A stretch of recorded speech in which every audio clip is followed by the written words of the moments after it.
Friends, this show is completely unrehearsed. The only part of it that can be done over is the announcements. Now, just a couple of minutes ago, we started filming it, and the announcer gave the title. Stop, world, I want to get on.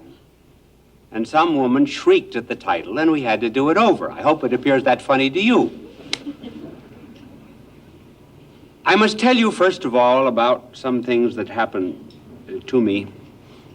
I was preaching not very long ago, and I noticed down in the front pew a mother with a 3 or 4-year-old boy, and she was trying to keep him very quiet.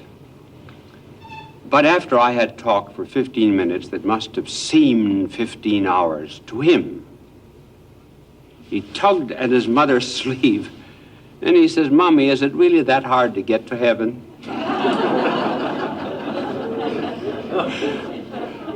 And another little boy, when he went to confession, he had in the back of his mind the commandments.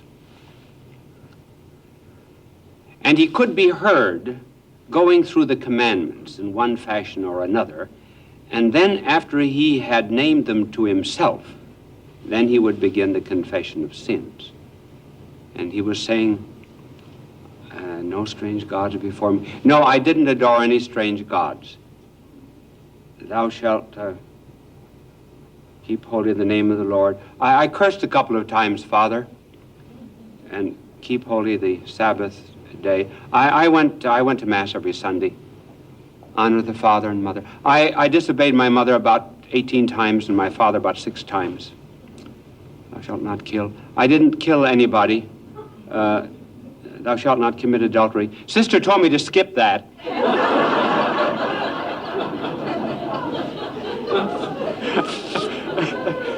I remember going into one classroom and saying to a little boy, "Tell me what you have to do to get forgiveness of sins." He said, "You have to sin first." Well, you heard the title. The title was actually inspired by a show that was here on Broadway a few years ago. Stop, world, I want to get off. Now we're changing that to stop, world, I want to get on. Why are we changing it? Obviously, stop, world, I want to get off is because people are just sick of living. Our point is that perhaps never before were men so concerned with the world as they are at the present time. It has always been a concern, of course. Remember Shakespeare?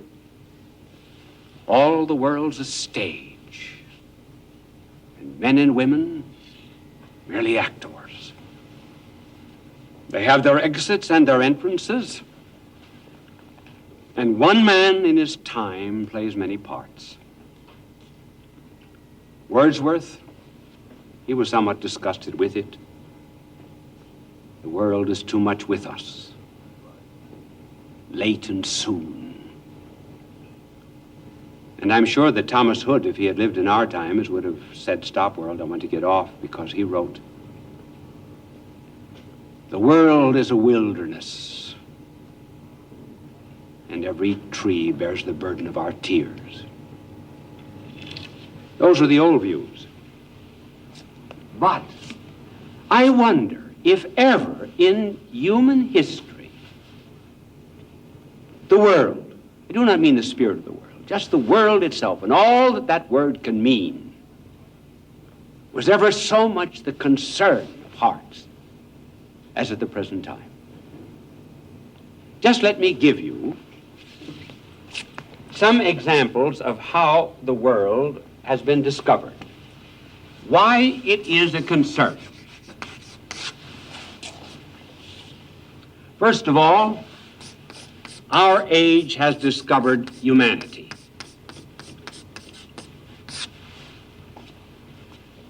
Humanity. The world is one. We're all born of one blood.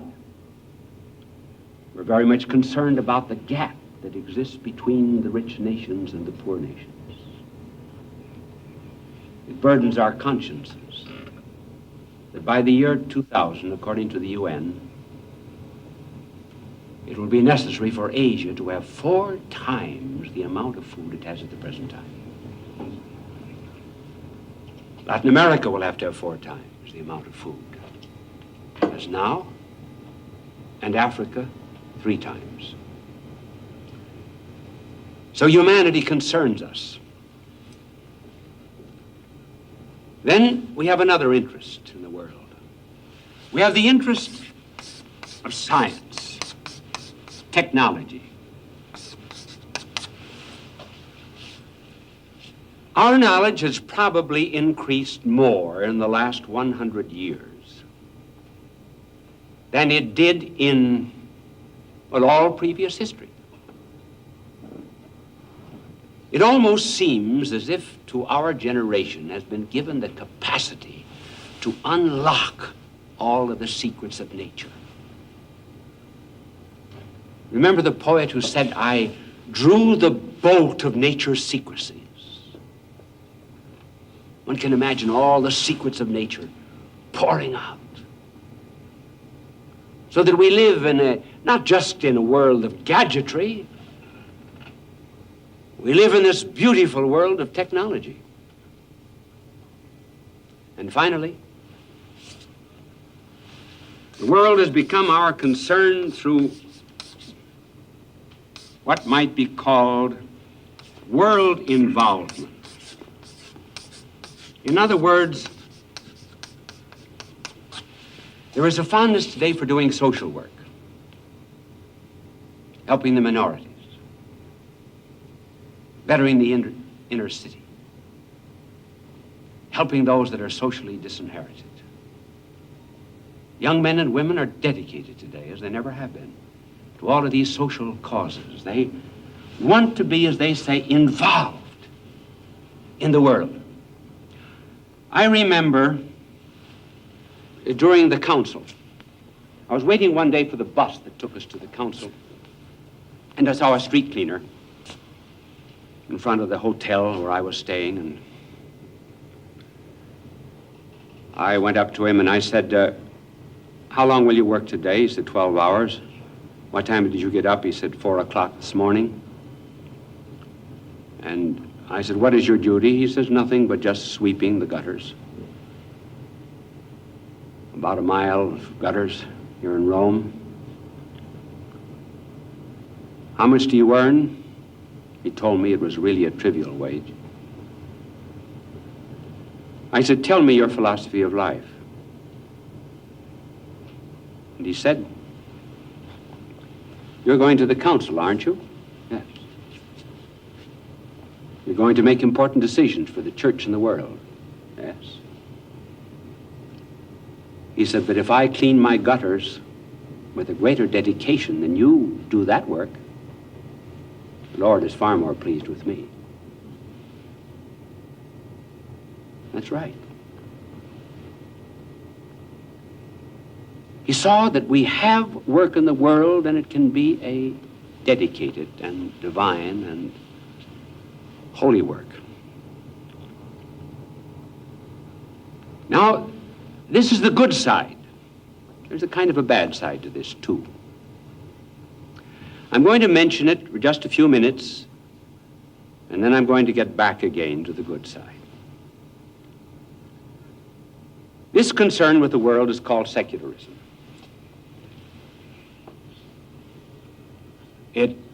Its bad side is that some would like to do away with the divine and the sacred. We've had a series of thinkers in our day that believe that in order to uphold the world, one has to destroy the divine. That's one of the reasons, incidentally, for the God is dead movement. These poor thinkers believe that in order to make room for the world, you got to get rid of God.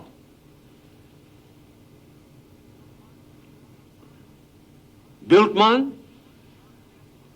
Says in order to make room for the Christian message, you have to get rid of the historical Christ, practically. And we have the author of Secular City.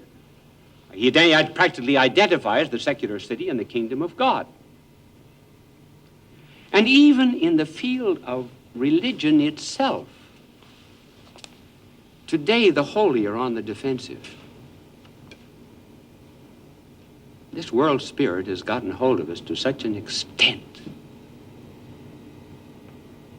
that many do not like the holy.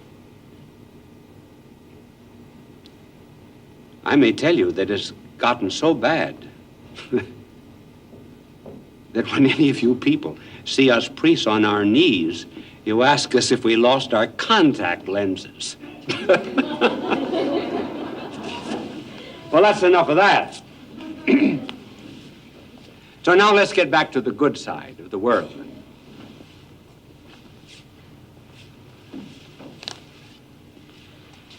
These are great ideas.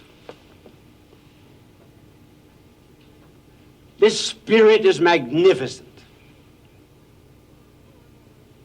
But who are most responsible for these ideas? Oh, secular-minded men?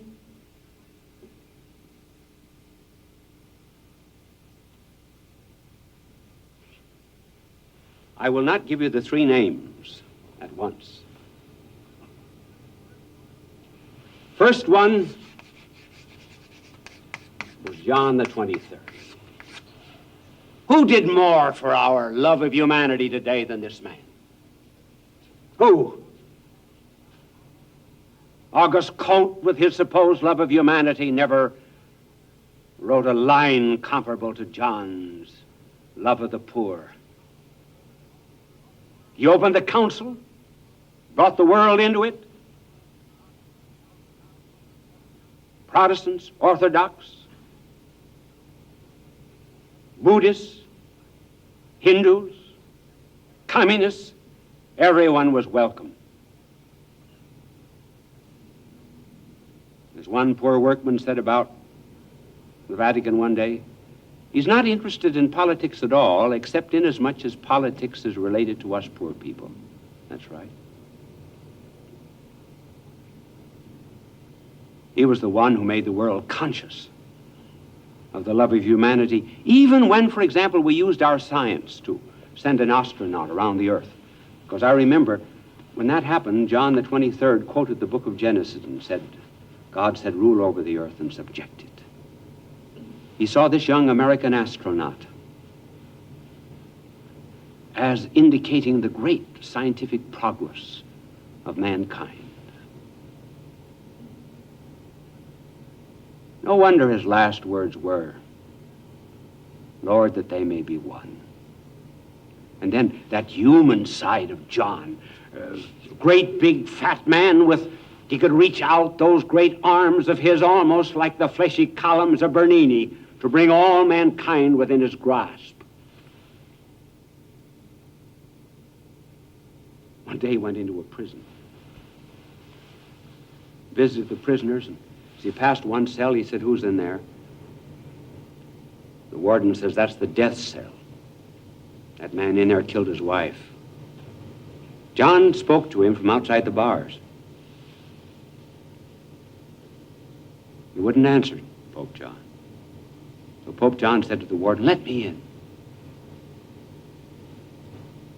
The man faced the wall, would not turn around. John said to him, young man.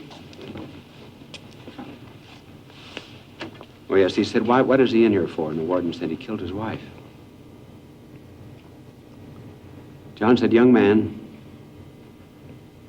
I've never been married. But do you know that if I were married, I might have killed my wife, too? With that, the prisoner turned around and embraced John. This is the humanity that he taught us to love.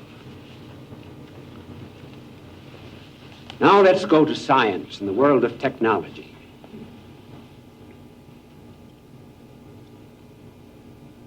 Who has done most to elevate the dignity of science, to give it a new view of things, and almost to write a scientific genesis. Who? Teilhard de Chardin.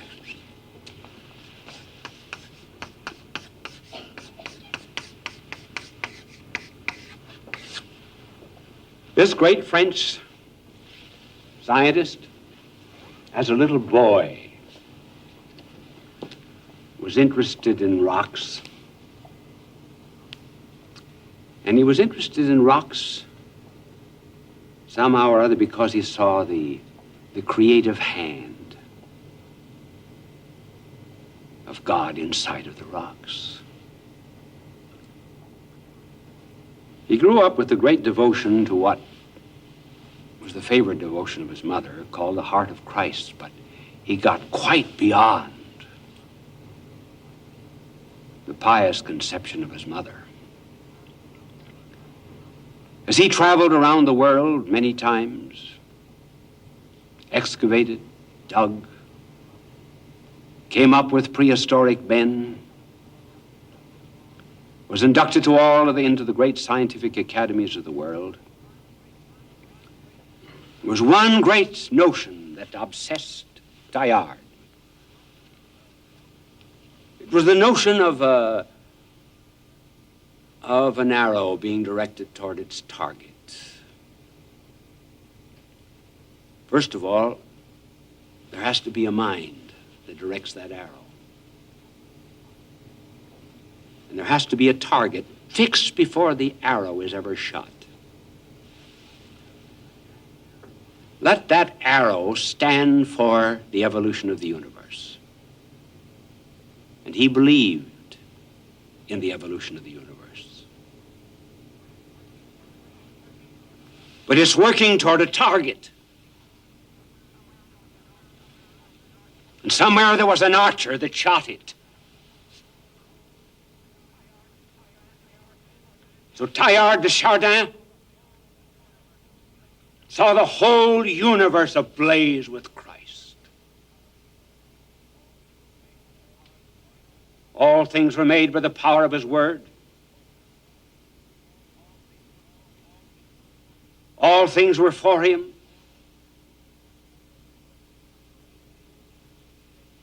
And so deeply did this embed itself in the scientific concept of the universe that one day in the Gobi Desert, he could not read Mass.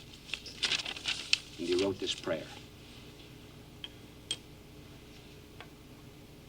Since I, your priest, O Lord, have this day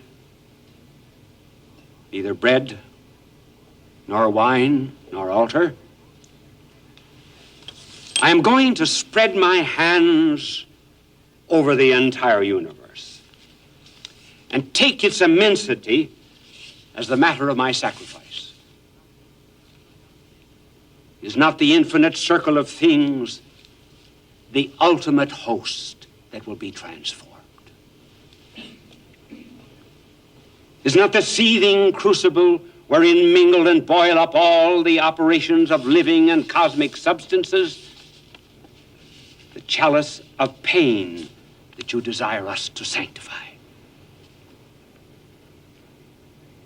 So let there be repeated again today and tomorrow and forever, until the transformation shall have been exhaustively effected in the divine words, "This is my body." I wish I had other texts. Time, but I have only 4 minutes. To develop the thought of Teilhard, I might someday give his whole theology of science. But here was a man who brought science into the forefront of modern thinking for all men who love the world, because within this cosmos was sacred. And just as John saw Christ in all humanity, here was a man who saw Christ also in everything that was scientific and cosmic. And finally, who gave us world involvement? A Lutheran minister, Dietrich Bonhoeffer.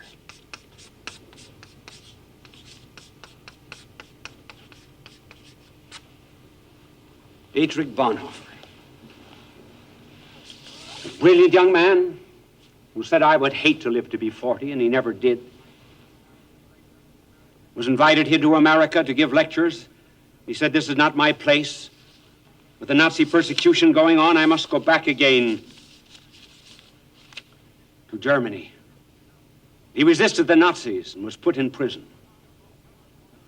And just as John saw Christ in all humanity, Teilhard de Chardin saw Christ in the cosmos, so Dietrich de Bonhoeffer saw him involved in everything that was worldly, in every kind of social service, in law, in medicine, in everything. He said, mentioned a couple of words that have been taken up by people who live by quotations. He spoke of a religionless religion, which unthinking people translate into a philosophy of life. By religionless religion, he simply meant that it shouldn't be too churchy. In other words, that the church should become involved. Here are his exact words as he was in prison. Just as in Christ the reality of God entered the reality of the world. That was the incarnation.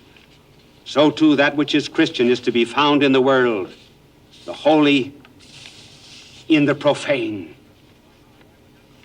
So I would not speak of God on the borders of life, but at its center, in its life, in its prosperity. God is the beyond in the midst of life. And Christians must participate in the sufferings of Christ in this worldly life. And so he said that you never can look at the world without God, and you never can look at God without the world. This was his notion. And he died for it. And on April the 9th, 1945, the Nazis came. Do I have 20 seconds or a minute and 20? The Nazis came to him and told him that he was to be hanged. The Nazi doctor saw him in his prison cell in prayer. He spent 45 minutes every morning in meditation, 45 minutes every night. He was led to the gallows. The gallows swung 6 o'clock on that April 9th morning, 1945. And the doctor who attended him said, in all of my 40 years of medicine, I have never seen a man so calm, so resigned, and so submissive to the world of God, to the will of God. This was Bonhoeffer, the real Bonhoeffer. And so the world is a great and a good place to live in. But who made it? God is dead men? No, to make room for the world. These are the men who made the world. And the world is worth living in, and the world is worth saving. If I could sing for you after that telecast, I would sing, it's a great, big, wide, wonderful world we live in. Bye now, and God love you.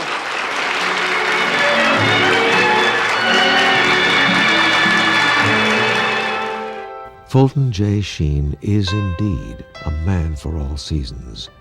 He walked a paced beat, allowing us to glimpse his nature and ponder its worth and to enjoy its presence. Bishop Sheen authored over 90 books.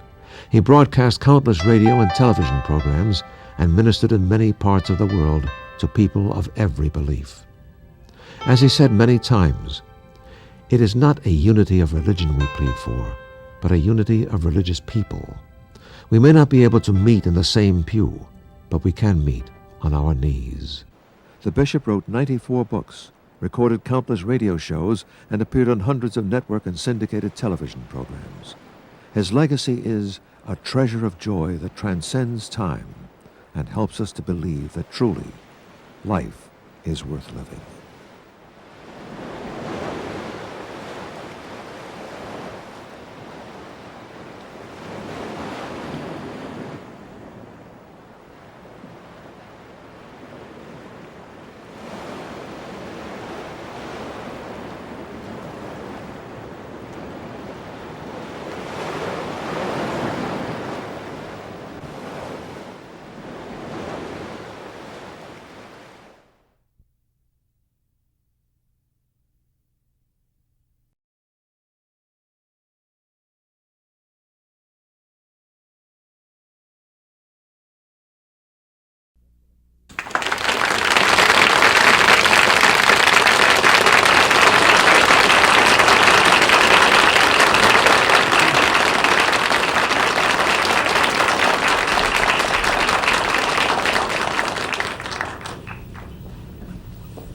Just before I came out here, friends, on this program,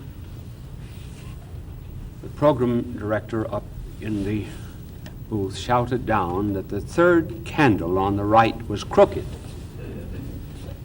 So we asked the angel to come and straighten it, which the angel did, because the angel hates anything that is crooked. But as he was straightening the candle, there came back to my mind the memory of an old Monsignor in St. Louis. He came out one morning for Mass and found 4 candles lighted. He should have had only 2 for a low Mass, and he called the altar boy and he said, "Who told you to light 4 candles?" The altar boy says, "Mrs. McEntee." "Where is Mrs. McEntee?" "She's down in the front pew." The old Monsignor said, "Will you go down and give Mrs. McEntee 3 swift kicks, 1 for Moses, 1 for me, and 1 for Elias?"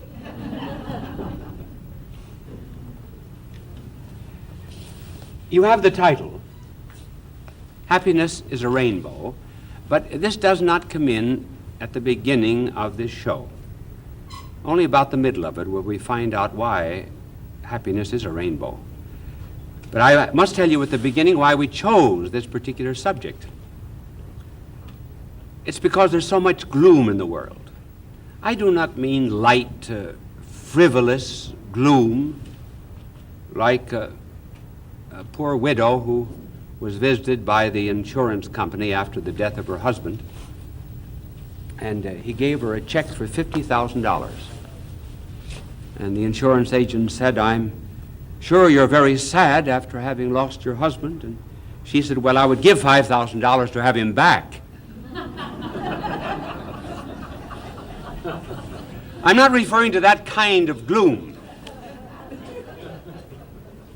nor even the gloom of a mother who already had 3 children, and she was about to have her 4th. And she said to the doctor, she said, "How I dread this." The doctor said, "Well, you had no trouble with the other 3? "Oh," she says, "that isn't the problem.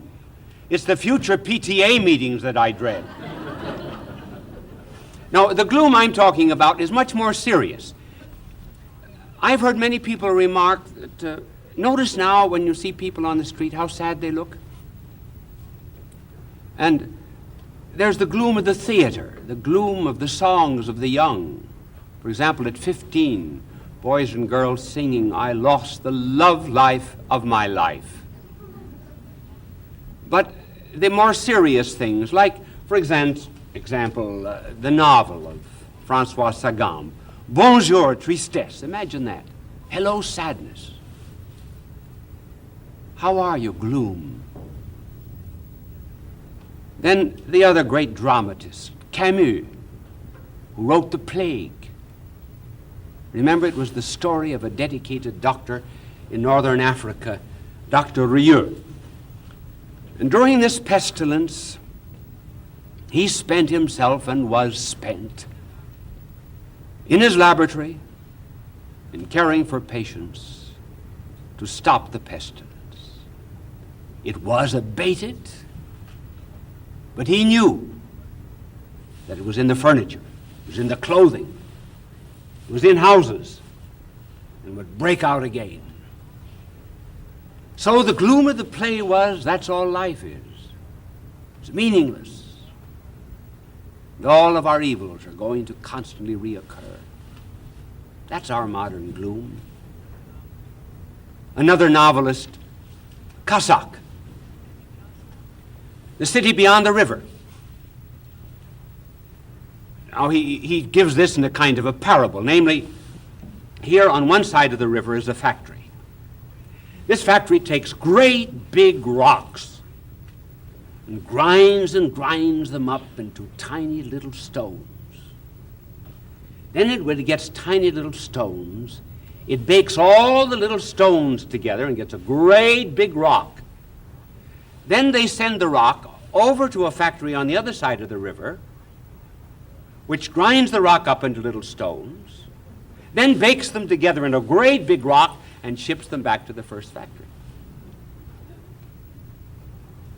with the gloom of adultery, homosexuality, murder, and violence that one sees in the theater, one really wonders if we're not like pigs who thinks that the farmer that's seated at a table does not know reality.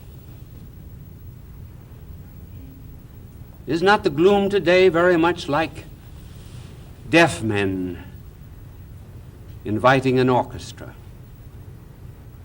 No wonder the great psychiatrist Carl Menninger said, it is not so much that there are no joys today, it's the fact that there is no hope on account of our gloom. Now, how did we get that way? How? Well, I'm going to try to give you an illustration of how, and we will diagram it. This is the way we live. We live on a horizontal plane of the flat surface of space and time. We work out our economic livelihood, contribute to social betterment, and so forth on this level. But we know that it's quite inadequate.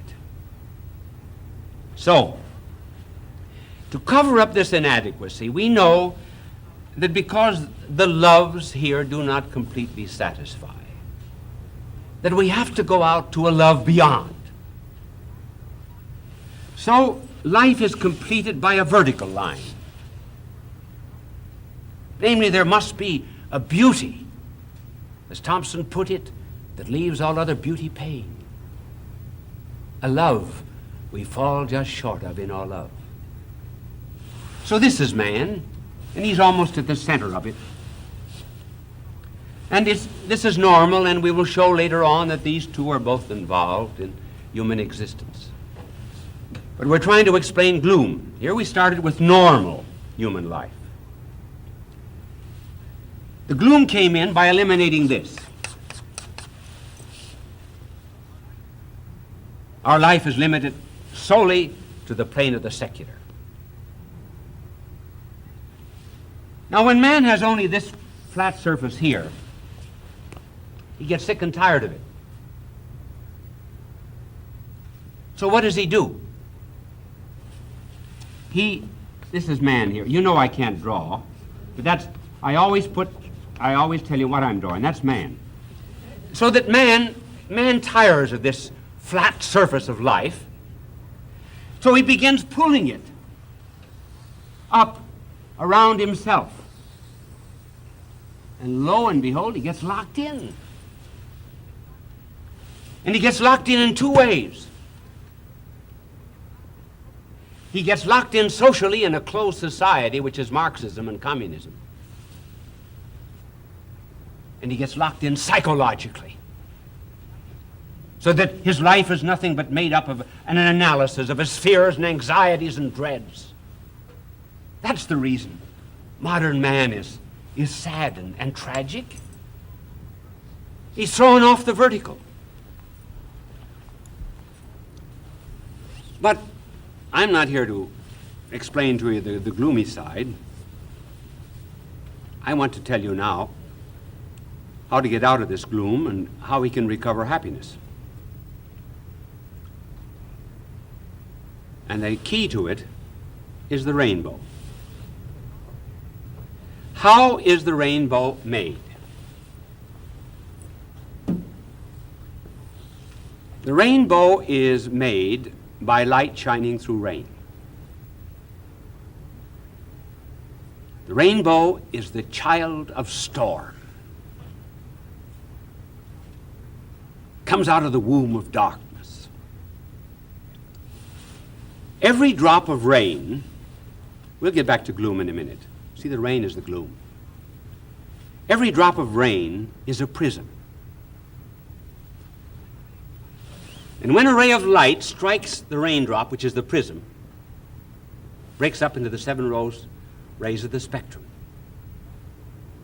And if you could take all of those rays back again, you'd get a pure ray of light. Now, the rain strikes other things. Strikes the rose, strikes the lily. And It does not, however, like the raindrop, throw back every ray. It absorbs some, keeps them for itself. That's the difference in colors between red and blue flowers and the like. But notice that both of them are selfless. The rose does not take all of the rays of light, just some, gives back others. The raindrop doesn't take any. So the raindrop is what? The raindrop is a combination of sorrow and laughter, of tears and a smile.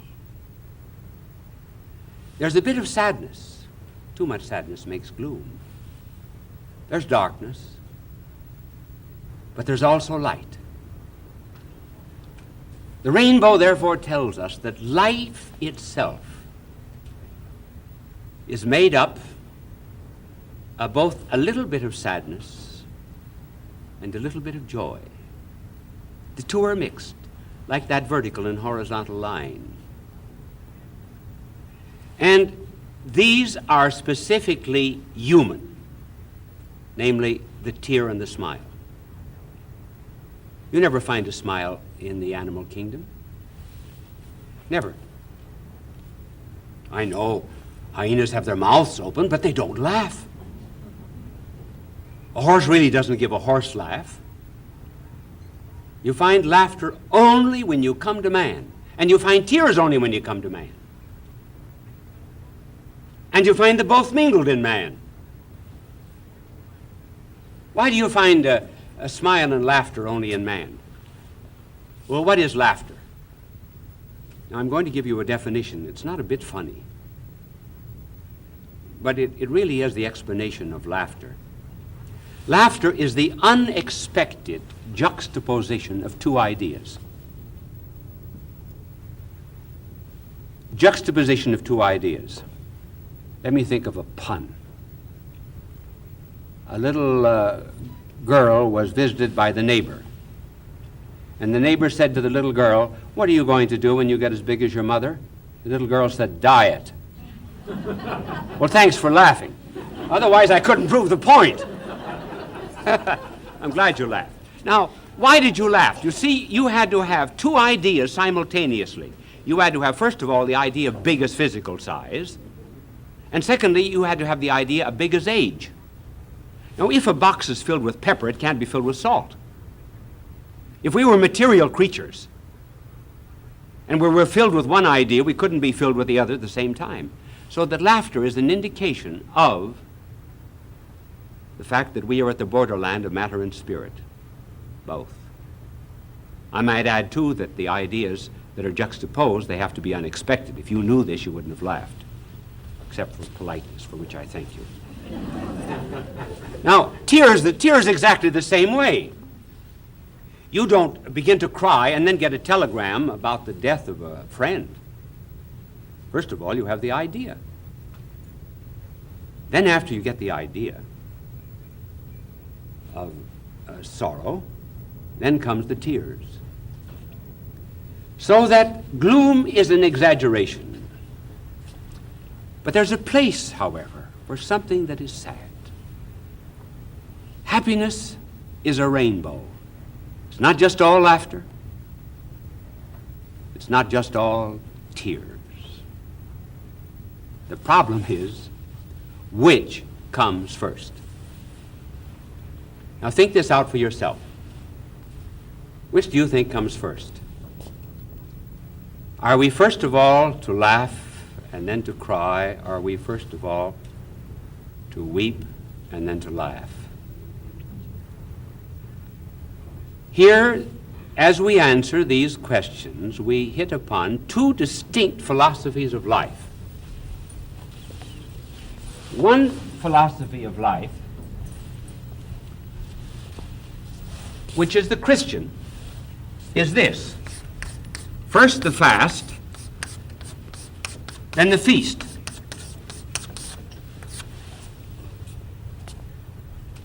The other philosophy of life is first the feast, and then the hangover.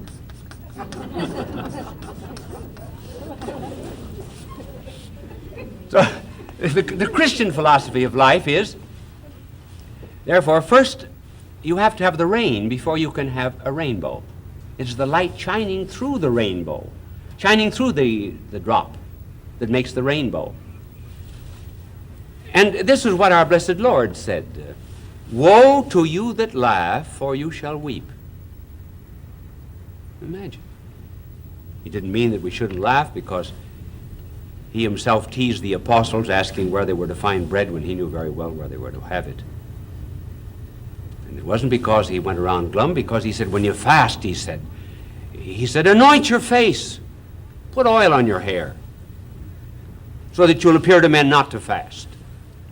It was therefore not on account of gloom, it was rather the fact that reserved the great happiness for the end. There's a little bit of self-discipline at the very beginning. That's the Christian philosophy of life. A little discipline, a little correction of self, and then at the end, joy. Now the other philosophy of life is,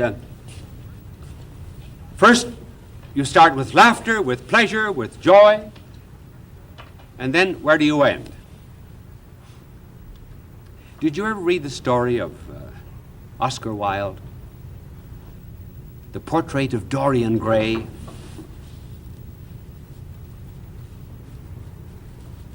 You know, I forgot to give a signal to my angel before about cleaning my backboard, but this time I gave the signal quite unwittingly, and lo and behold, the angel did it. If you turn over to the blackboard now, you'll see it. See, it's all very clean. See? Isn't this wonderful age we live in? Well, Oscar Wilde was the type of man who started with a feast. He determined that his life was going to be led aesthetically and not ethically. In other words, there will be no concern for what is right, what is just, what is good, or what is evil. It is only whether or not it gives pleasure. So this story, the portrait of Dorian Gray, is a kind of an autobiography. This handsome youth has his portrait painted. And in that painting, he stands in all of his promise, handsomeness, virility, gaiety, and gladness. A portrait normally has timelessness about it. Our portrait is painted at a certain age, and that's the age the portrait remains. But in the story of Oscar Wilde, it's the portrait that grows old, and it's Dorian Gray, the young man who remains young. So that as he lives his life of pleasure, starting with the feast, he never changes. He's always the aesthetically beautiful and lovely. But that portrait, week by week, month by month, year by year, it ages, wrinkles, becomes senile. All of the remonstrances of conscience, all of the inspirations of the Spirit that he spurned, all of the evil that he did, and all of its excesses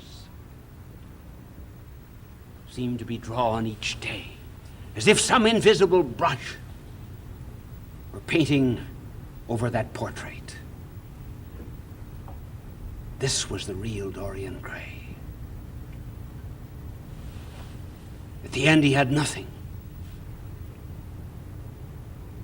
He saw what he was, and he couldn't stand it any longer. And he takes a knife to plunge it into that portrait. Servants come in sometime later. They see hanging on the wall the portrait of a handsome, young, promising youth. And at the bottom of the portrait, Dorian Gray with a knife in his heart.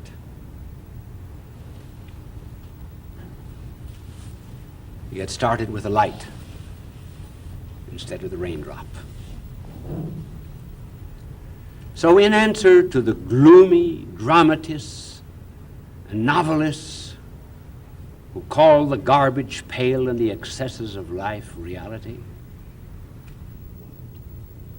may we say that they have a point, but they've exaggerated it.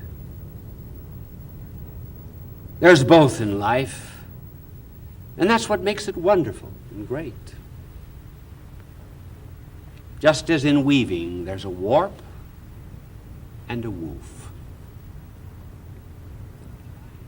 There's a line of sadness, and there's also a line of gladness. There's the horizontal stitch, and there's the vertical stitch. And the makers of these great tapestries, like the Gobelin tapestry, never work from the front, as maybe you do your needlework. They have before them just the image, the portrait of what they want to portray, but they work from the back of the tapestry, not from the front. And they weave one thread after another, the two, the light, the raindrops. And finally, when it's all finished, then they look at what they've done. They started behind where they could not quite understand the mystery, but they finished by understand the fullness of light. Tabb put it well, describing that manner in which these tapestries are made. My life is but a weaving between my God and me. I may but choose the colors, he worketh skillfully. For oft he chooses sorrow, and I, in foolish pride, forget he sees the upper, and I, the underside. So the true philosophy of life then becomes Good Friday and Easter Sunday. Unless there's the Good Friday in life, there will never be the Easter Sunday. Unless there is the cross, there will never be the empty tomb. And when I look at the sky, I see exactly the same lesson taught. Happiness is a rainbow.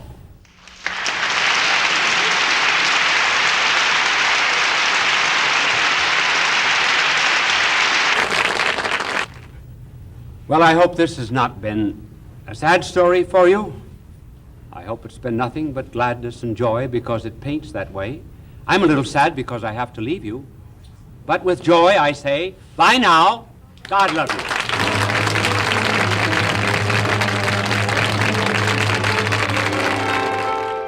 Fulton J. Sheen is indeed a man for all seasons. He walked a paced beat, allowing us to glimpse his nature and ponder its worth and to enjoy its presence. Bishop Sheen authored over 90 books. He broadcast countless radio and television programs and ministered in many parts of the world to people of every belief. As he said many times, it is not a unity of religion we plead for, but a unity of religious people. We may not be able to meet in the same pew, but we can meet on our knees. The bishop wrote 94 books, recorded countless radio shows, and appeared on hundreds of network and syndicated television programs. His legacy is a treasure of joy that transcends time and helps us to believe that truly life is worth living.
Friends, I was once giving a sermon in a church, and a woman got up with her crying child, really shrieking, and left the church, and I said, "Madam, it's all right." So the child isn't bothering me. She says, "I know, but you're bothering the child."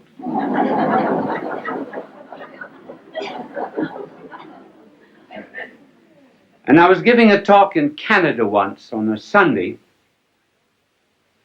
and I noticed that in the theater there were a number of people, men, taking up a collection. And when they finally came up to the front row, where I could see them very well, I leaned over and I said to one of them, I said, "What's the idea of taking up a collection during this lecture?" He said, "To get better speakers for next year."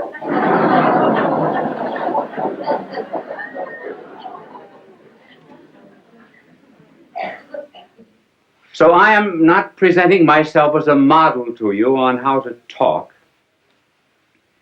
It's just merely that there have been so many letters coming to me asking me to give a few suggestions that I will give them to you. They are only personal. They may not apply to everyone, but I will give them to you for what they are worth. If I can talk now, I certainly couldn't always talk. There came a turning point in my life. It was in college when I was a freshman. I was on the debating team, which was in the college that I attended a great honor because they put a tremendous premium on debating. I thought I was good because, after all, I was picked as a freshman. I had to be good. And the night before the debate with Notre Dame University, the coach of our debating team, Father Bergen, called me over to his office and he said, "You are the worst talker we've ever had in this college." Well, that was a terrible shock to me. I said, "Well, if I'm so terrible, why did you pick me on the team?" He said, "Because you can think, not because you can talk." But he said, "You're going to learn to talk before you leave this room. Take a paragraph out of that speech, any paragraph you like." I remember we were talking on the Merchant Marine.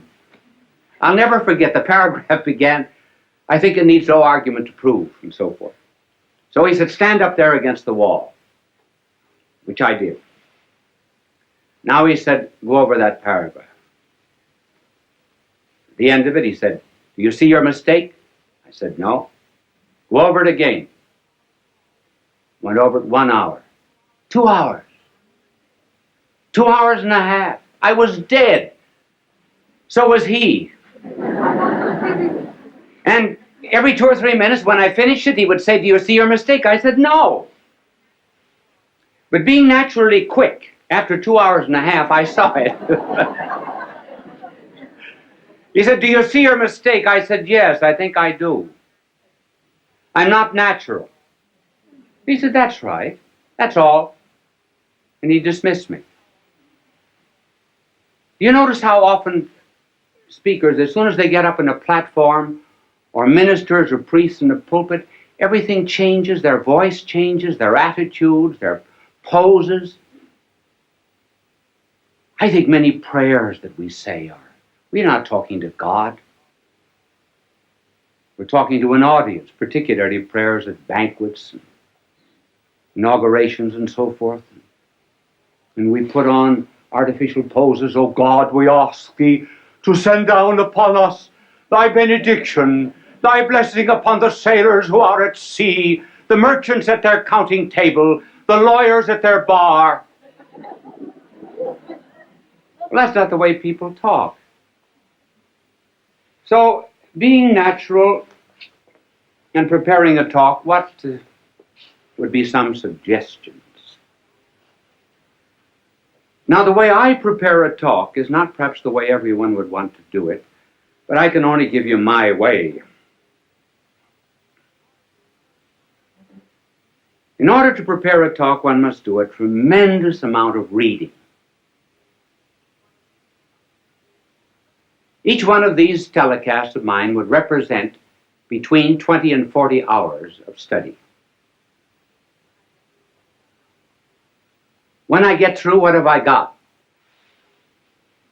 Nothing but a bits of yellow pages. I think I have one in my pocket. But before I show it to you, I will tell you what I do. I study, I do research, and I begin to understand the subject. Then, when it gets into my head, I begin to write out points. Generally just 3 or 4 points that I'm going to talk about. I will only write out the heading. And then I will tear up the paper and then rethink what I was saying. So that when I prepare a telecast, there must be 20, 30 to maybe 100 pages that are torn up. And then the closer I get to the end, the smaller the pages are. This is this telecast. And I brought it out here, not because I'm going to refer to it, but just simply because it shows you the points, how small the points are. And by doing a tremendous amount of study, the mind creates an atmosphere for the talk. There is much more air round about us than ever gets into the lung. There's more food at the table than ever gets into our stomach. There are more things to see in nature than ever comes into the eye. And so when one rises to give a talk, one should have an atmosphere, a certain ambient knowledge round about that one can pull in this idea or that, as it were, from the air while you're talking. So that instead of writing out the speech, word for word beforehand, and then memorizing it like this, one thinks it from the head out. That's the reason you tear up the paper, so you don't have any information. You have to think it. Then you write down the ideas again. Well, by the time you get up to talk, you've already given the speech 10 or 15 times. And incidentally, it isn't a bad idea sometimes to talk out loud. If you can find a place in this day and age where you can walk and talk out loud without being counted crazy. How often, for example, students are asked to explain something. They think they know the lesson. When they get up, it's not there. And why? Because they were consecrated and dedicated to a dead page. Never went through their mind.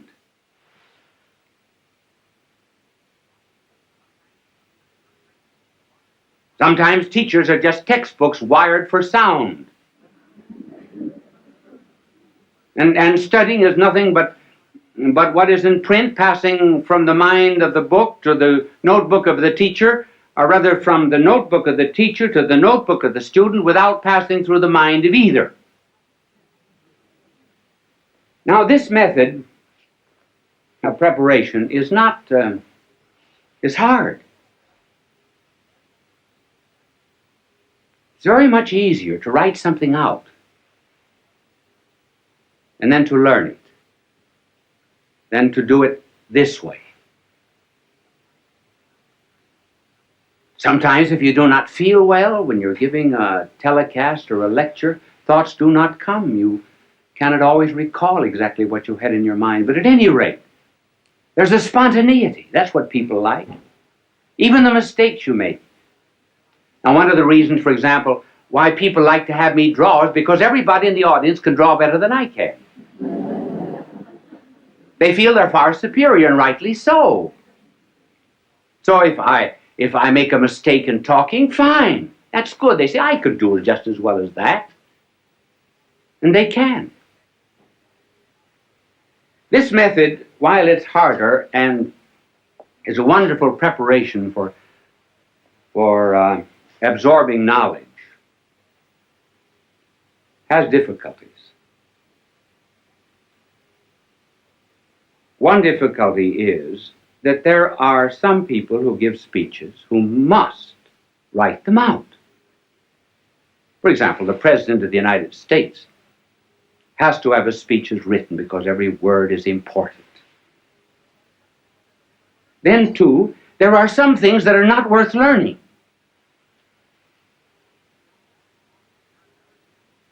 John Barrymore, for example, would commit all the lines of Shakespeare by heart.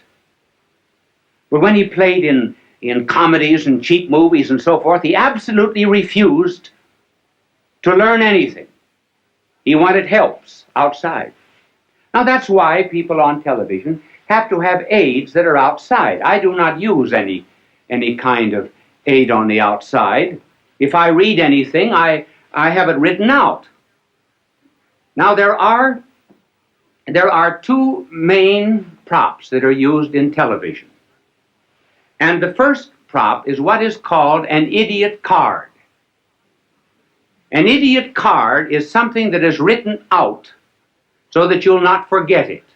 Now just suppose I were teaching you mathematics.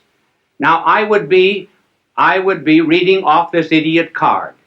And I would say to this vast television audience, 2 plus 2 equals 4. 2 plus 1 equals 3.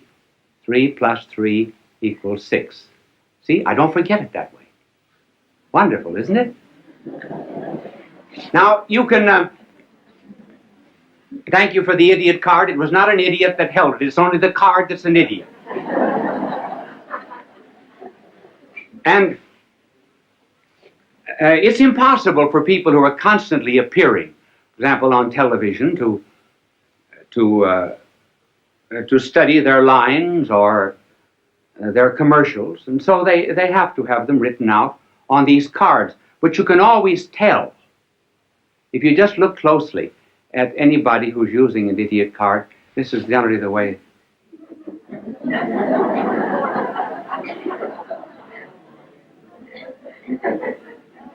So do not be hard on them. If I were saying something that was not worth committing to study, I certainly would use one too.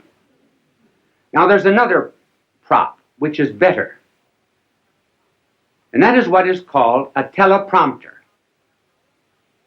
And a teleprompter will have a whole speech on it. For example, when you hear people giving speeches on television, 999 out of 1,000 are using a teleprompter if they do not have the paper before them. Many of the commercials which you hear are written on teleprompters. And a teleprompter rolls. Now, I was watching a television show once where the teleprompter got caught. And that's kind of hard. Now, for example, if I were using a teleprompter and I didn't know my lines, now this is exactly what I would have written out. My name is Bishop Fulton J. Sheen. My address is 366 Fifth Avenue, New York. See, then I don't forget.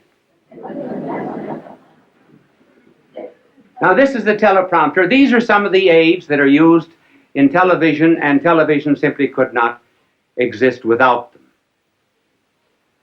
And they are helpful, too, simply because one is apt to forget. Many times, you're standing before a television camera, momentarily I can't think of the next point. Well, I'll throw in a story or something till it comes back to me. You don't know it, but I do.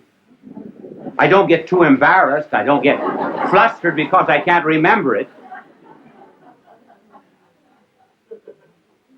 I remember, I was giving a talk once in Ireland at the Eucharistic Congress. I've forgotten when it was, a long time ago. If there was ever a time in my life I wanted to do well, it was then. And I was reciting a poem that I know just as well as I know the Our Father. It was a poem written by an Irishman, Joseph Mary Plunkett. And the poem was, I see his blood upon the rose, and in the stars, the glory of his eyes.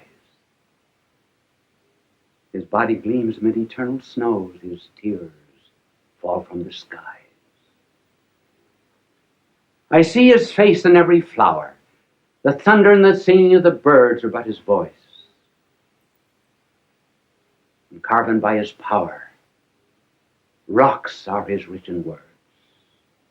And I forgot the next line. Now, the reason I forgot was because I had said something before that the audience seemed to have taken politically. I didn't want it to have political significance.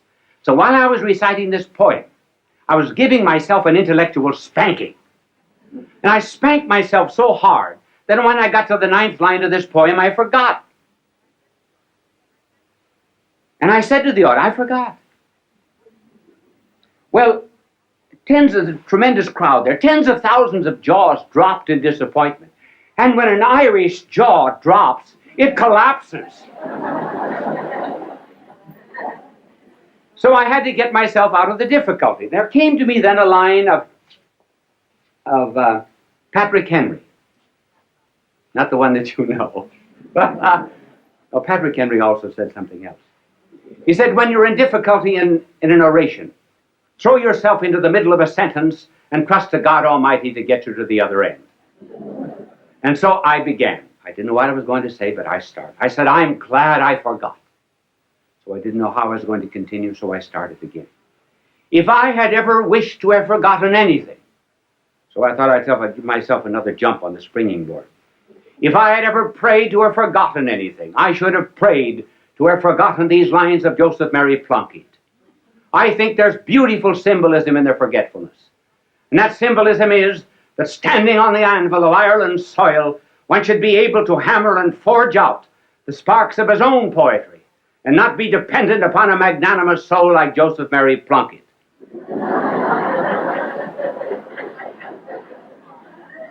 I got no credit for it afterwards because the audience said that was a great trick, pretending you forgot.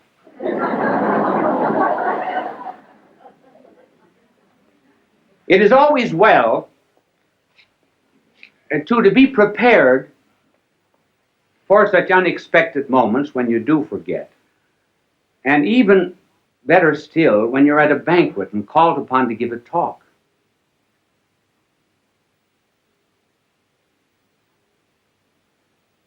And you have to begin with something that is not too heavy. In fact, one should always begin with something that's not too heavy.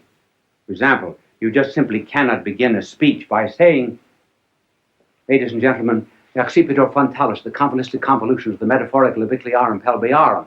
That's a little too serious. You have to start with something that's common to the audience.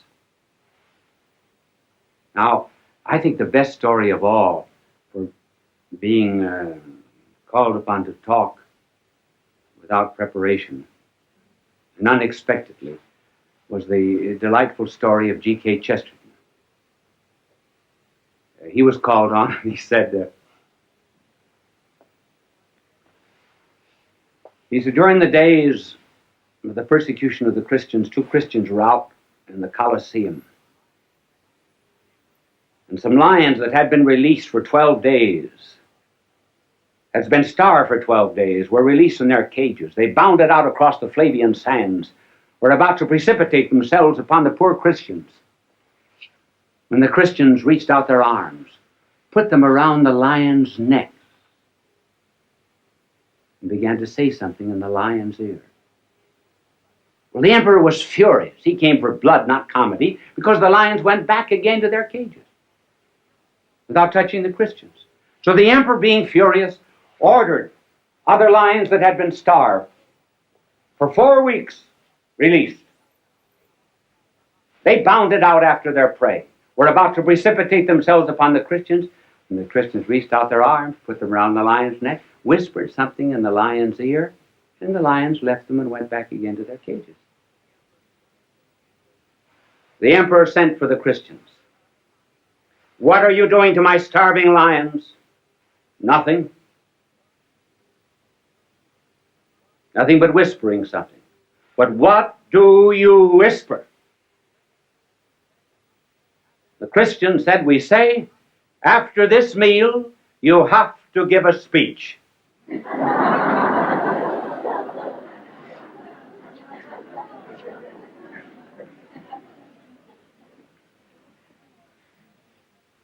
So a preparation is the most important part of the talk. And then as regards delivery, what is important is sincerity,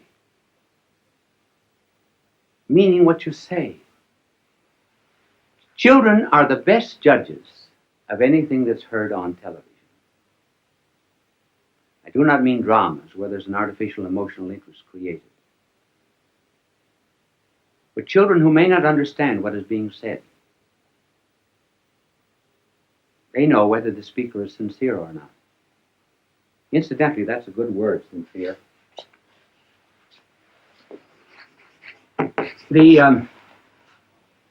When the Romans put up their many marble columns in their temples and their courts, they sometimes would find marble that had a flaw in it. So they would fill it up with wax and color it. Wax in Latin is cera. If they found a perfect marble that had no need of artificial filling, then it was called sine in Latin, means without wax, or sincere.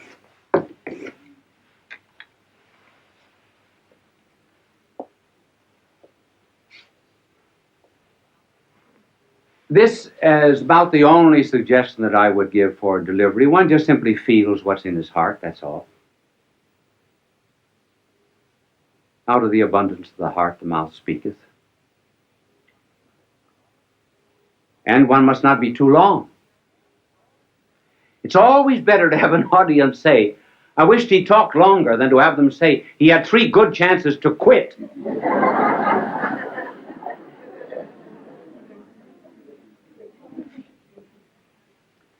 And then too, in the communication of any idea, the secret of a good talk is the secret of fire.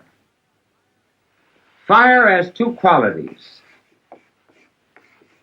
heat and light.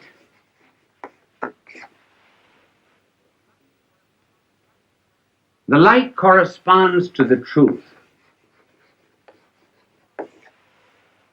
The heat corresponds to the zeal, to the passion, to the fire.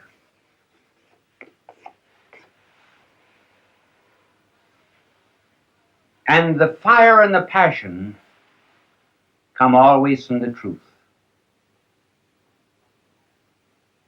When one is on fire with anything and really believes in it,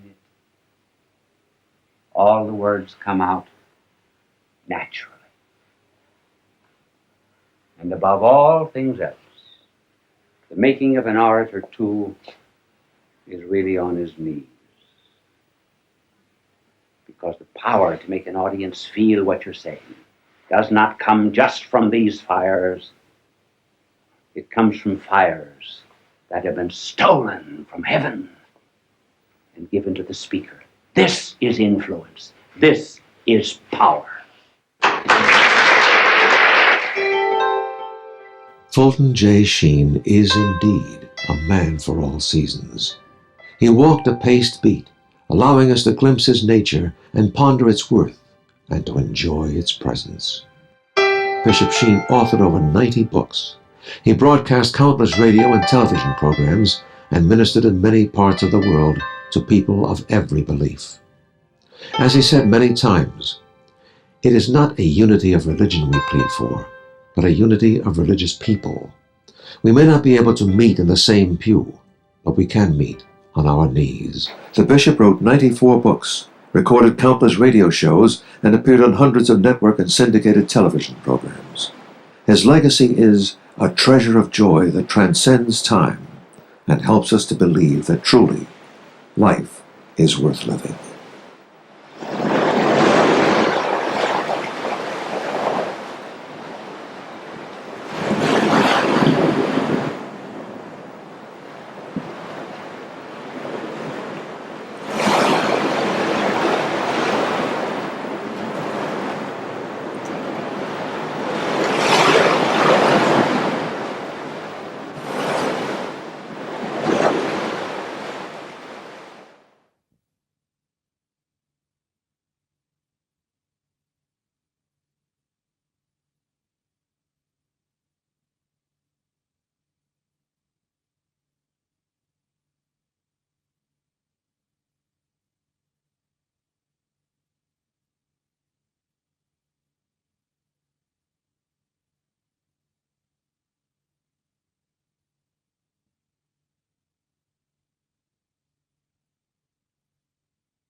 Friends, just before we begin a television show,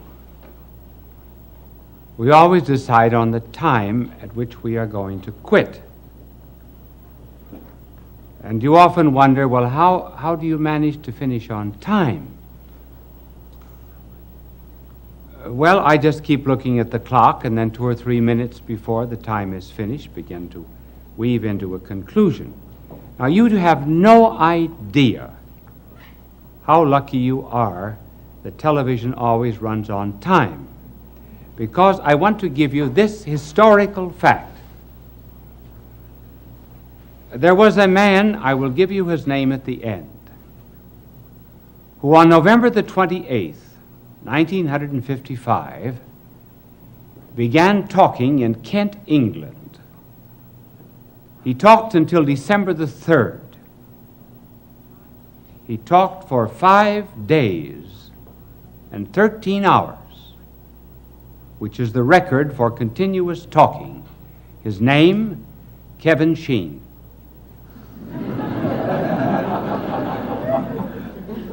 Now, they say that women talk a great deal. The record for women is only 2 days and 14 hours. It was held by a Mrs. Clapp. She couldn't keep her clap shut. Well, tonight we are to talk on the subject of the meaning of love. What is love? Well, that all depends upon whom you're asking. To a psychiatrist, love is a libidinous instinct. He calls it an id. And it becomes interesting to him when it manifests itself in aggressiveness and jealousy and hate and anything that creates a psychiatric problem. To the novelist, love is interesting not when it is a virtue, but generally when it is a vice. Adultery, perversity, and so forth constitute the themes of many novelists. To a biologist, is nothing but an animal instinct that has been carried over into the human order. To a comedian, love is nothing but a lot of dame foolishness. You understood me correctly, didn't you? Love is really none of these things. Love is a feeling, a groping, a tasting, a sensing, and awareness of another. Love always refers to another, not just primarily to self. And here's where it differs from knowledge. Now, let me illustrate this.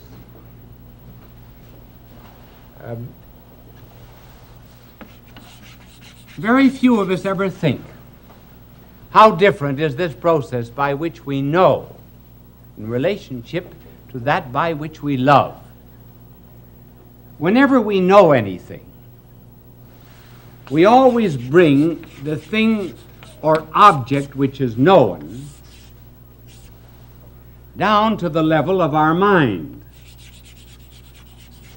That is why when a teacher is explaining something in class, he will always give an example. It is degraded in some way, simplified. But the mind always insists that it comes down to its level.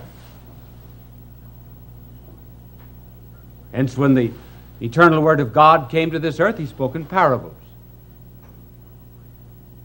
brought divine truth down to the level of the people. Now, love does not operate that way. As a matter of fact, love operates in just the opposite direction.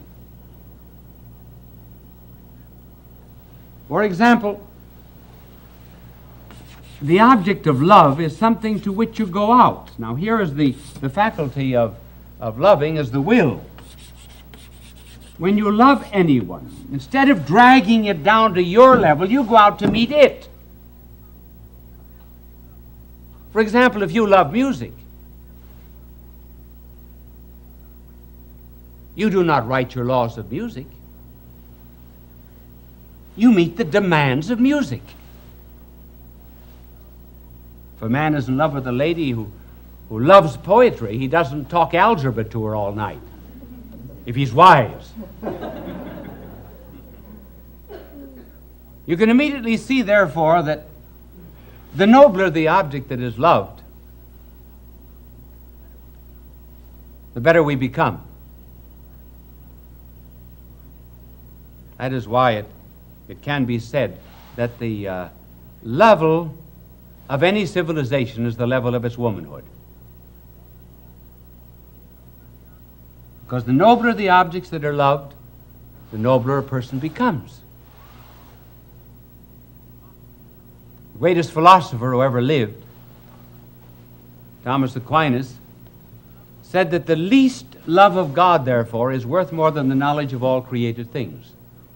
Because the knowledge of all created things merely draws things down to our own mind. But when we love God, we go out in order to meet the infinite. So it is love that makes us really more than knowledge. Now the next point about love is this, that love is not just therefore the same as sex. Now, sex is one of the manifestations of love. But somehow or other today, the word love is not so often mentioned except in songs. And then have you ever noticed that they're always in the future? Never in the present. How happy we will be. I'll bake a cake for you to take for all the boys to see. And sex, however, in common literature today, too often is a substitute for this noble affection. Now, though it is one of the manifestations, it is not necessarily love. And let me show you the difference. Sex alone is really not interested in a person. Sex is really interested in self.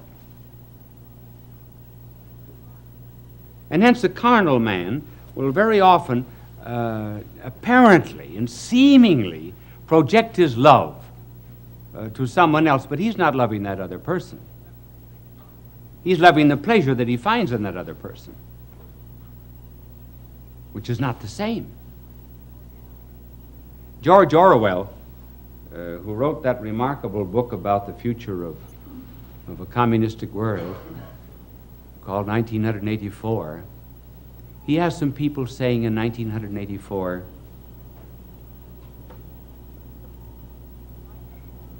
you like it, don't you? I don't mean you like me. I mean you like it.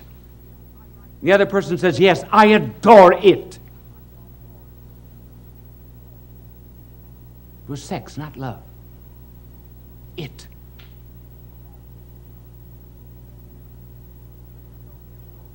When the Soviet soldiers came into Berlin,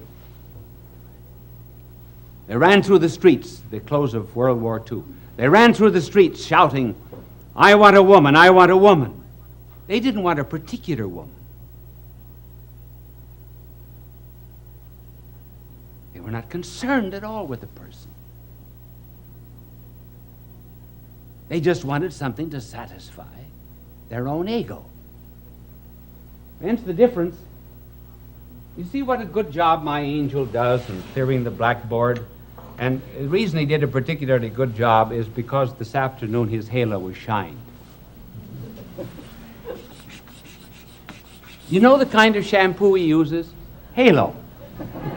This is a good chance for a commercial, isn't it? I bet they regret that. Well, Magic Kiss did his halo. This is the difference between sex and love. I mean not sex as an expression of love, but just isolate it.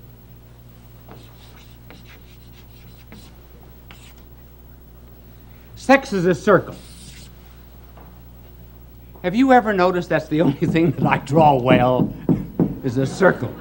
It's not perfect, but I mean it's much better than the things I usually draw. But sex is a circle. It's bounded by itself. It looks only to itself.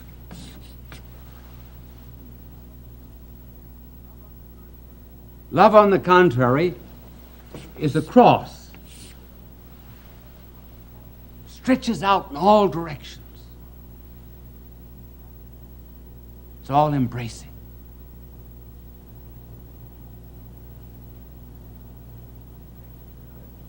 Sex, to some extent, only to some extent, is like some of the statues we see of Buddha. Big, fat, sleek, well-oiled body, hands folded across the breast, intently looking inward, thinking only of self. And love is very much like sometimes the paintings or the statue of a saint, thin-waisted face, but eyes upward, peering beyond the hid battlements of eternity unto God himself. So love, therefore, by its very nature, is something that is concerned with the other or another, which brings us to this other question, namely the love of neighbor. Our blessed Lord said, love thy neighbor as thyself. Well, you might say, how can I like my neighbor? First of all, the neighbor isn't the one from whom you borrow sugar. The neighbor isn't the one who tells you that you're making too much noise at your party. He isn't the one that knows your affairs before you do. The definition of a neighbor is one who is in need, or else your enemy. So the question arises, I can't like everybody. And I got certain neighbors I don't like. And nothing in the world can ever make me like them. That's true. So here we touch upon the difference between liking and loving. Certainly there are things and there are persons you can never like, because liking is instinctive. Liking is an emotion. It's physiological. It's almost organic. It's biological. It's something over which you do not have great control. For example, you do not like olives. Now, I should tell you something I don't like, and I generally announce it once a year over television and over radio, so that if you ever invite me to dinner, you'll remember it. I don't like chicken.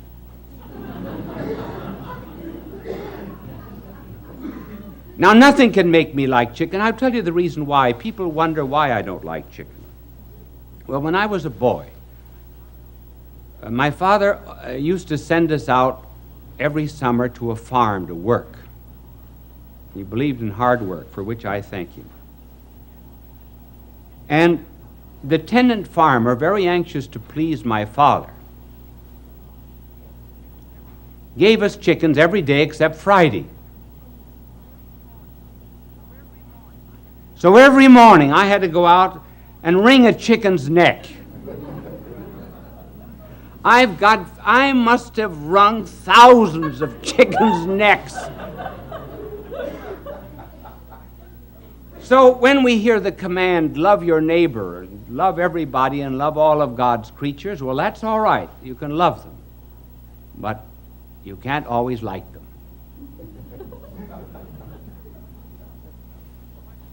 Well, what is love? Love is not in the emotions. Love is not in the feelings. Love is in the will.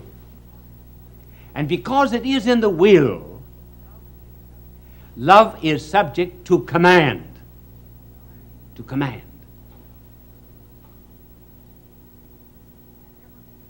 You can never be commanded, for example, to like pickles. But you can be under a command, as a boy is under a command, for example. Now, please go up and kiss your Aunt Sophie. Now, he doesn't want to kiss his Aunt Sophie, but he's under a command, and maybe he does it.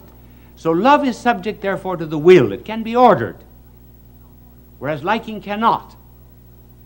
And we're only told, therefore, to love the neighbor. And how does this love work itself out practically? Because you may not be liking all the time. It is by doing a good deed. Do good to them who hate you. And as we begin to do what we ought and what is commanded, we may eventually begin to love that which we ought. And that is how we gradually come to love God and to love the neighbor sometimes that is not worth loving.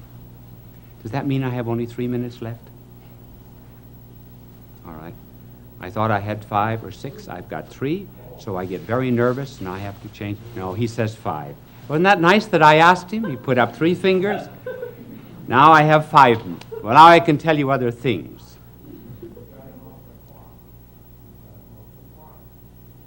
See, he said I'm off the clock.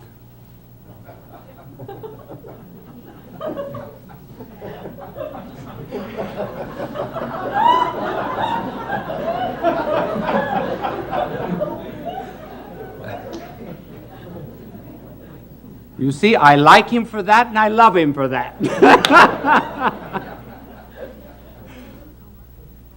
Now, our blessed Lord also said, you love your neighbor as you love yourself. How can we love our neighbor as we love ourselves? Well, there are certain times, for example, we like ourselves, we love ourselves, and other times we do not love ourselves. We do not love ourselves when we are hateful and spiteful and mean and uncharitable and when we do embarrassing things. And then there are moments when we do love ourselves. We love ourselves when we're praised. We love ourselves when we're kind to the poor, and so on and so forth. Now, how are we, therefore, to love the neighbor as ourselves? We are to love the things in him that are good, and we are to not love the things that are bad in him. We love the person. we may hate the sin, just like we love the communists, but we hate communism. And that was what was meant by loving the neighbor as you love yourself. Love the things that are good. And love even the person who does wrong.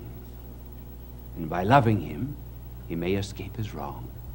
That is why the church is always willing to accept the heretic back into the treasury of her souls, but never the error into the treasury of her wisdom.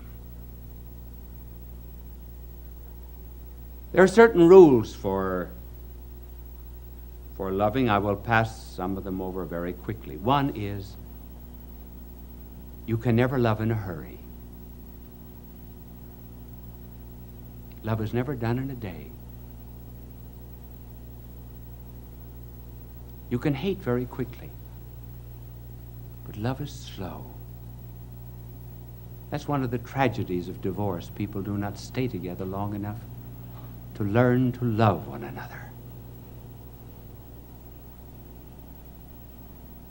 And then a second law of love is that all love leads either to heaven or to hell. All love either puts us in touch with God or puts us in touch with the devil. When it's good, even human love, we feel that we're in communion with something greater and bigger and broader than ourselves. And when the love is illicit and wrong, we not only feel degraded, but we feel that we have degraded that which we loved. And finally, love is best expressed in terms of sacrifice. Love does not mean to have and to own and to possess. It means to be had, to be owned, to be possessed. It is the giving of oneself for another. That is why we speak of arrows and darts of love, something that wounds. And the day that a man forgets that love is synonymous with sacrifice, he will ask, what kind of a woman was this to ask for a ring of gold instead of tin? The day that men forget love is synonymous with sacrifice, they will ask, what kind of a God is it who asks for mortification and self-denial?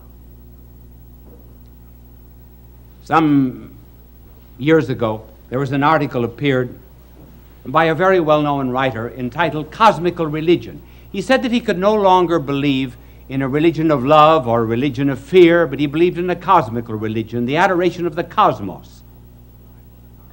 And I wrote an article and answered him, and I said I could accept his cosmical religion if he would only leave the letter S out of it. And in developing the idea, I said, we can never love the cosmos. We cannot adore it. It's too big. It's too immense. And man can never love anything except that which he can get his arms around. And the cosmos is too big and too bulky. That is why the Lord had to become a babe in order that we might encircle him in our arms. Well, I said that on television, and a woman wrote to me, and she said, do you mean to tell me, young man, this was some years ago,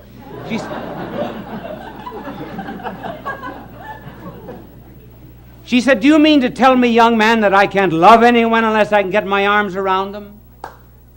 I said, madam, that isn't my problem, that's yours.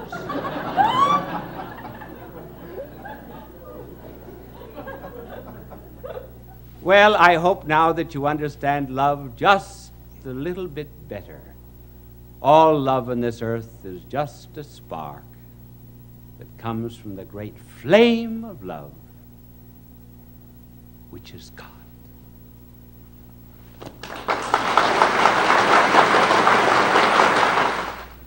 Now that you've heard this telecast, perhaps you understand why I always end a telecast in exactly the same way. Bye now, and God love you. Fulton J. Sheen is indeed a man for all seasons. He walked a paced beat, allowing us to glimpse his nature and ponder its worth, and to enjoy its presence. Bishop Sheen authored over 90 books. He broadcast countless radio and television programs and ministered in many parts of the world to people of every belief. As he said many times, it is not a unity of religion we plead for, but a unity of religious people. We may not be able to meet in the same pew, but we can meet on our knees. The bishop wrote 94 books, recorded countless radio shows, and appeared on hundreds of network and syndicated television programs. His legacy is a treasure of joy that transcends time and helps us to believe that truly life is worth living.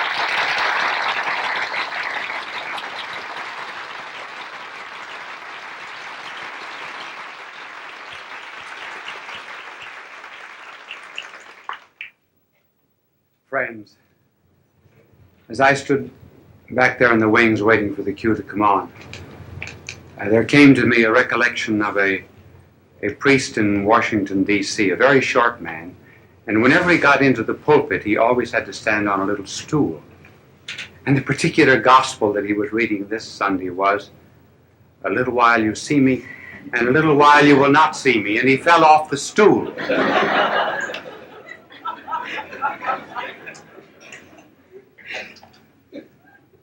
The subject tonight is caring.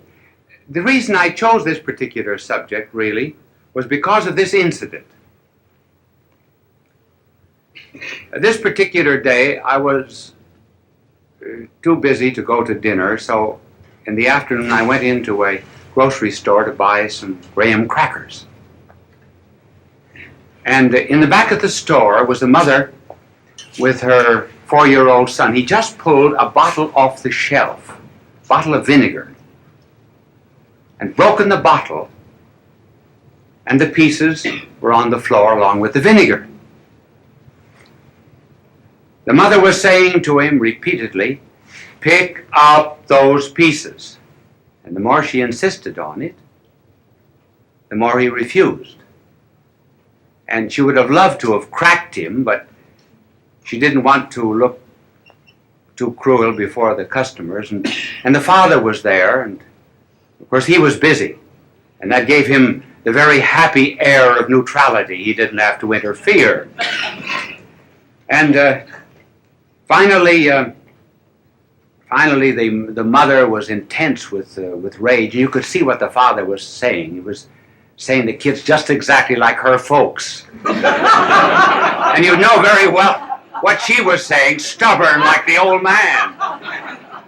And but in any case, she finally picked up the kid like a rag doll and went off the premises with him. And so it set me thinking and brought the subject of this telecast. Who won? The child or the mother? The child didn't pick up the pieces. He was weak, but he had resort to tears, which is always the last resort of weakness. She was strong, but did she win? Well, she resignated a certain amount of power, but she had to do it. And that got me thinking about the strong and the weak. And it was put very well by a European doctor, Dr. Jean de Rougemont, who said, if I am stronger than my neighbor, I despise him.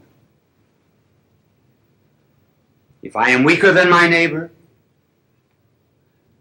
I fear him. If I am equal to my neighbor, I resort to subterfuges.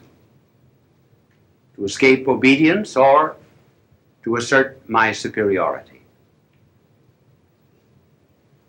So that brings up the problem,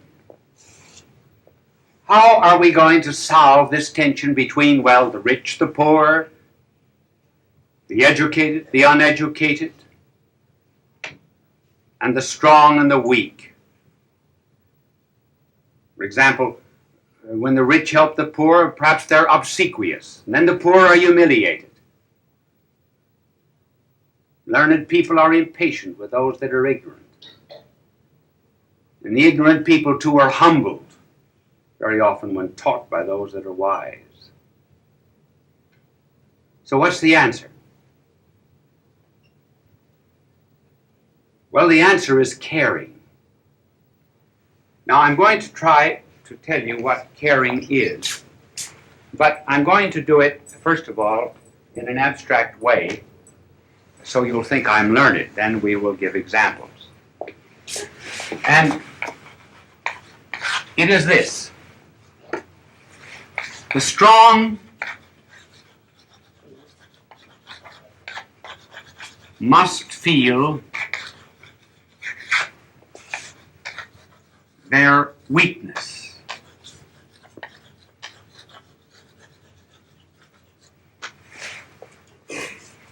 Strong must feel their weakness.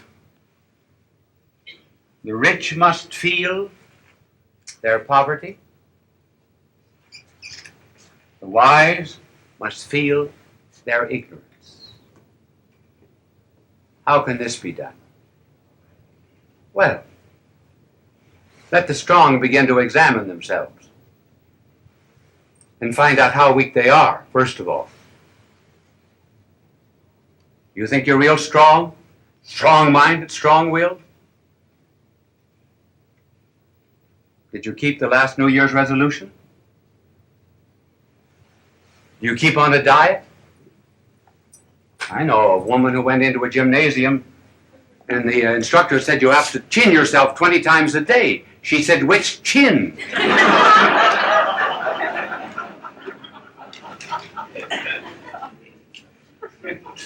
And so we just, the strong must ask themselves, have I been able to overcome certain habits, for example? When cocktails are free, can I resist the third? If I smoke, would I ever give up a package of cigarettes a week, say, for the poor? And then as regards the rich. You know, the angel was just cleaning my backboard. I noticed his halo was on crooked tonight. And then the same is with the rich. Let them look into themselves. They really are poor. What virtue have they? Charity? Justice? When they examine themselves, they find themselves on the inside really nothing but rags. Oh yes, they've got something in their pocket. And the wise? They know all the books, yes. Do they know the meaning and purpose of life? So, just as soon as a strong man begins to feel his weakness, then you have a decent kind of equality. Then it's not based on law. It's not based on legal fictions. It's based really on caring and on loving. Notice how that comes out when a person has to have an operation. Go before a doctor. One doctor will say to you, you'll have to have this operation. It's rather serious, but you'll be in skilled hands. Do not worry. And another doctor will say to a patient, I had that operation. I came through it. Immediately there's a rapport, a relationship, a likeness, an understanding. no superiority. So there need not be in this relationship of caring any such thing as Pharisaism, moralism, looking down the nose at anyone, simply because one really cares. Now let us apply this to ourselves. We say, well, how can we do that? How can a strong man begin to feel his weakness and so forth? Well, and how can I act toward others in that charitable fashion? Well, let us begin asking ourselves, aren't there moments when I hate myself? I know that I'm rotten on the inside.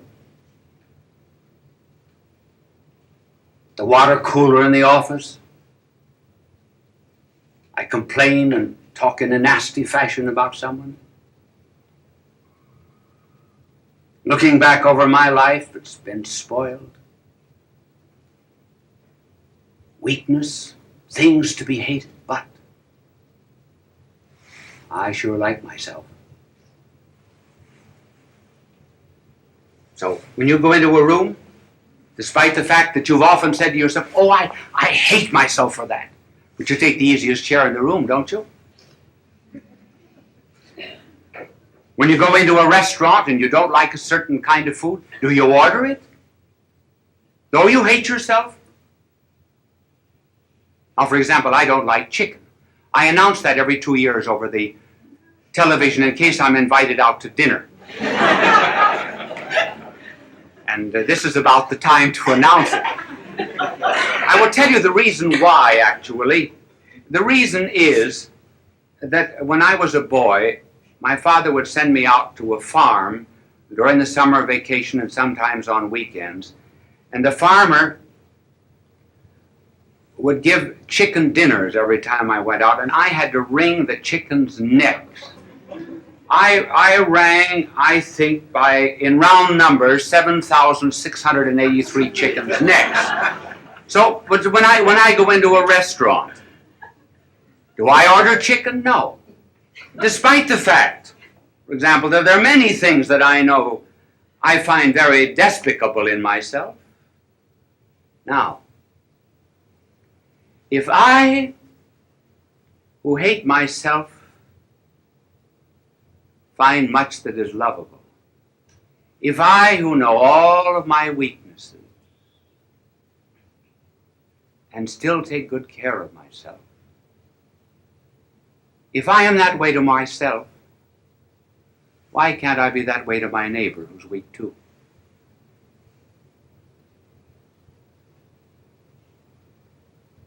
If I have money and he does not have any, and I know on the inside how poverty-stricken I am as regards goodness, why can't I be good to him and he's poor?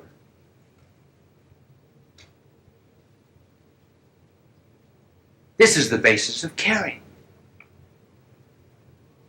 Then I belong to the companionship of the needy, the fellowship of those that are looking for help. I'm not above them.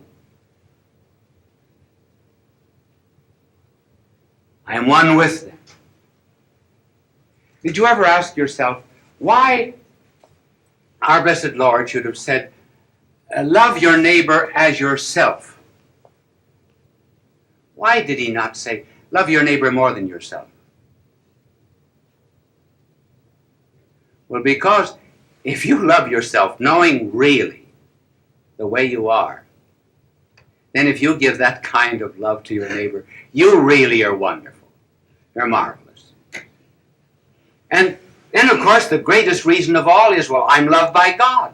Therefore, I've got to love everybody else. I must not say, for example, God loves everybody, therefore God loves me.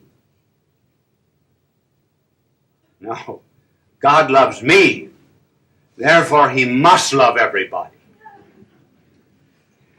So you see, the basis of caring is this real kind of love. And what a difference it makes. Here was a girl and a only child of a husband and wife were always quarreling. She grew up unwanted, unloved, and she lost faith in fellow man. She even lost faith in herself. And so as a young woman, she was miserable and unhappy. And in the town was a rich young man who fell in love with her. And he saw beneath all of that rough exterior not a rhinestone in the rough, but a diamond in the rough. And immediately she changed. Why? She was loved. She was cared for. She had worth. In one of our leper colonies, there was a visitor said to one of the nuns who was washing the feet of a leper. He said, "Sister, I wouldn't do that for $1 million. And she said, "Neither would I." But she cared because she loved. She didn't consider herself above anyone in that camp. I heard of a woman who went to a mother and said, "I would give 20 years of my life to have 2 children like that." And the mother said, "That's just exactly what it cost me."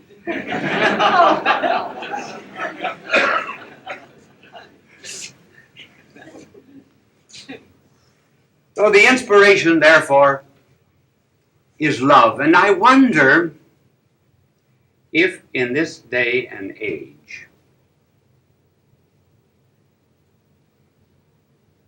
why it is popular to say that God is dead. They say it's a question of semantics. I think it's a question of optics, not semantics. Not a question of words, it's a question rather of what we see. It is not God that is dead. It is love that is dead. Love.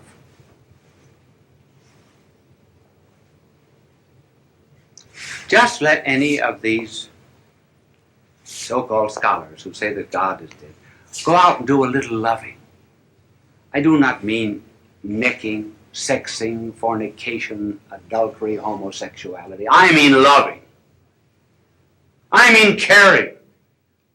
I mean having encounter with people. I mean realizing that we're not better than anyone else. But simply because we know ourselves better than anyone else, we know how base we are. And we cannot know nearly as much about them as we know about ourselves. Let them go out and begin to love in that way. Love their neighbor. Let them go down to some of the slums of Latin America. Go into the wards of some of our city hospitals. Go into the poor districts of a city.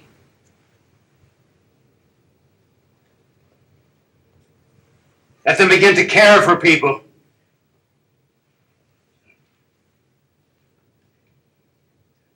And then they will find out what love is. After all, if they do not begin to love the neighbor whom they see, how can they love God who is invisible, whom they do not see? That's the place to start. Start with neighbor. Start with the needy. And that was what was done, remember, in the parable of the prodigal son. No, the parable of the Good Samaritan. Here is a man going down from Jerusalem to Jericho, and he's waylaid by robbers. A priest and a Levite pass by. I hate to say this, but you know, it's said that one of the reasons why the priest and Levite passed by was they found the man already robbed.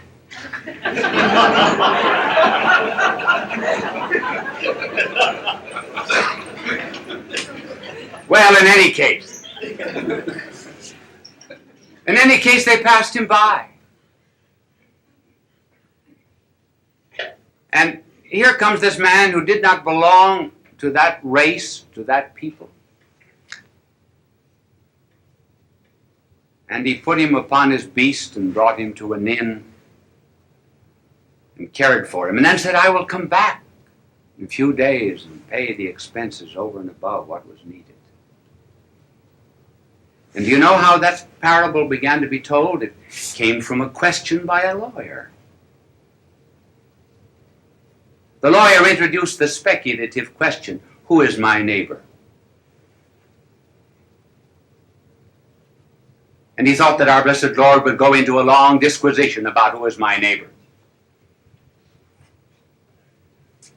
So when it was finished, our blessed Lord said to the lawyer, now who's your neighbor? Well, we said, I suppose the one who rendered the help.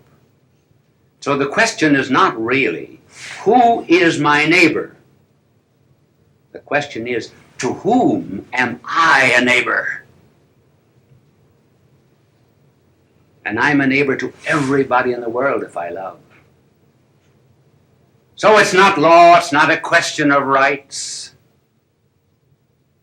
It's just a question of loving. And that was brought home to me last week. I said to my angel, I said, Angel, how did you get your wings? Well, he said, I am not going to tell you how I got my wings, but I will tell you how a bird got its wings. And this is what my angel said. He said, God gave birds plumage and song, but no wings. And on either side of each bird, he put a burden. Cross, a care. And he said, love these burdens, cares. Love them. And the birds did love them.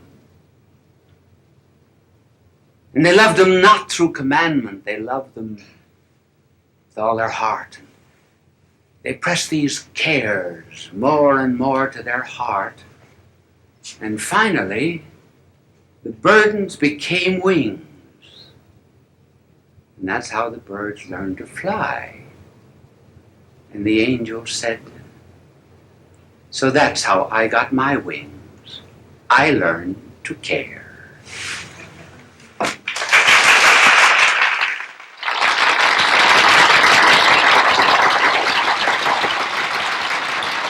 Bishop Sheen was a pioneer in Christian broadcasting. He produced thousands of radio shows and appeared on countless television programs. When he received television's Emmy Award, Bishop Sheen said, thank God for a good season. My angel said to me after this telecast, he said, you know, you could have done really much better than that. I thought that you would treat care with far more attention than you actually did. But he said, it's all right. He said, I still care for you. Bye now, and God love you.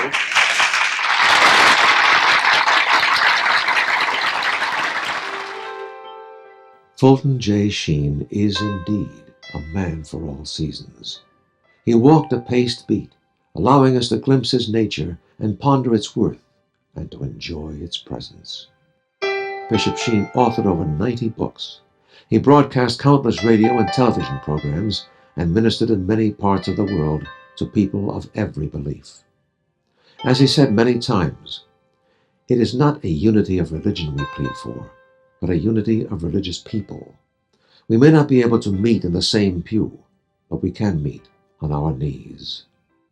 The bishop wrote 94 books, recorded countless radio shows, and appeared on hundreds of network and syndicated television programs. His legacy is a treasure of joy that transcends time and helps us to believe that truly life is worth living.